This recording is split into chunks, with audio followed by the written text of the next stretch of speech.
it could sell for thousands. The way that you see it right now is pretty raw, you know, just pretty bare. Yeah. But a lot of my paintings will build up like this over time. For the 25-year-old artist, his craft is like a voice, a way to communicate. I think in images, right? Sometimes when I'm trying to speak to you about, you know, what how I see the world, or you know, how I feel, the best way for me to communicate that was with a picture.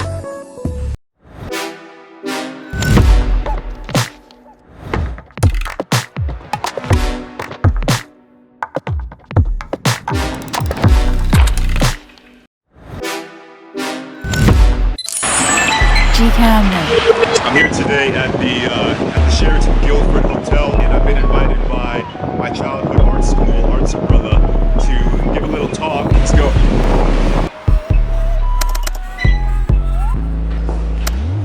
Assumed this post of President and CEO of Arts Umbrella, returning to in the late 90s and early 2000s. Prior to returning to Arts Umbrella, Paul was Associate Director at the Vancouver Art Gallery for more than a decade, where he's raising government relations, strategic planning, education, and the galleries. Great, thank you. And I'd like to just take a moment to say it's wonderful to be here. And I'm joined by the chair of our board of directors. This is Michael Lee.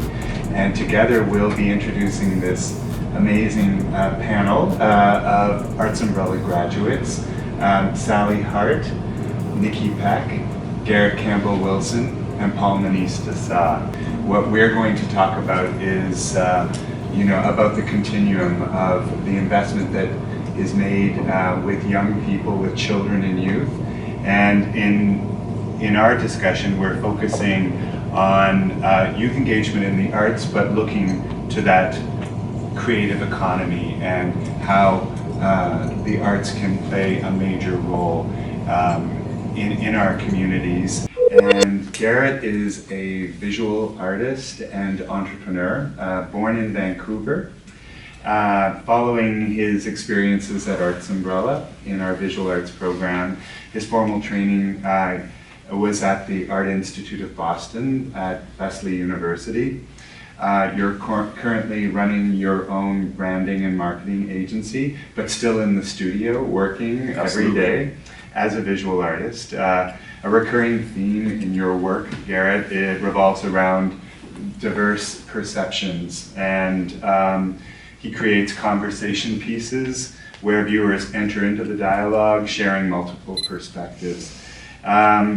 He continues to show not only here in Vancouver, but throughout North America, and we're thrilled to have you here today to share your experiences and to talk about the impact of an arts education in your life. In your teen years, as we were talking earlier, you started at the age of 10, right, to really delve into to arts training and education. Yes. Where do you think when was that spark ignited, and how has that manifested itself in your life? For me, it started off at a very, very early age.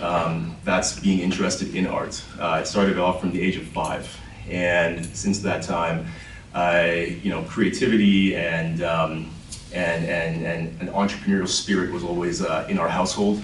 Both my parents are entrepreneurs, and when I was growing up and I said I was interested in being an artist, they said go for it. My parents were just 100% on board with the decision of becoming an artist. And I was enrolled in Arts Umbrella. My very first class was animation.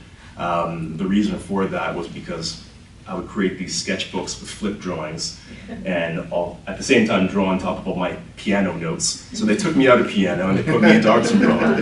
And I loved it there. You know, Arts Umbrella really formed a humongous part of my early arts career. It prepared me for post-secondary education in a way that high school could not. I think the inherent value of Arts Umbrella is that it exposes you to everything. It gives you all the tools, you know, nothing held back. And when you're young and curious and explorative, you know, to have all that at your fingertips is like having the internet at our fingertips today, right? I took full advantage of that, starting off in animation class, moving into architecture and drawing and painting, and life drawing and sculpture, and hanging out with the theater students. I was telling everybody the only class I did not take was dance, and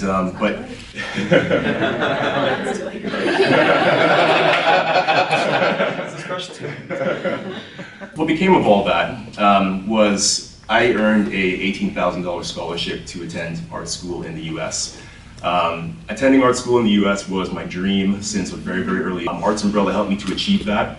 You know, the teachers that were at Arts Umbrella at the time were prolific for me. You know, there's one in particular, her name is Fiona Mowat. I don't know if she's there anymore, but I have to say her name because she's huge impact in my early development. And I was always in her classes at Arts Umbrella. So I'll just break down the timeline a little bit. It would be, I would hustle art a lot. I would wake up in the morning, draw for an hour before school, go to school. I might have art class that day. After school, drive to Granville Island, take a 2 or 3 hour class at Arts Umbrella, and then I would do that 3 to 4 to 5 days a week. And it's that consistency, it's that, you know, being a part of the Arts Umbrella community, all the people that I was able to meet that really built that sort of trust in the process. I remember having coaching sessions with my instructors and motivation sessions. That experience alone was motivating. It said to me, you know what, I think I might give this art game a real shot. Right now, it's all about the secret of success for the young artist, Garett Campbell-Wilson. It may not look like it yet, but eventually this could turn into one of Garett's masterpieces. It could sell for thousands. The way that you see it right now is pretty raw, you know, just pretty bare. But a lot of my paintings will build up like this over time. For the 25-year-old artist, his craft is like a voice, a way to communicate. I think in images, right?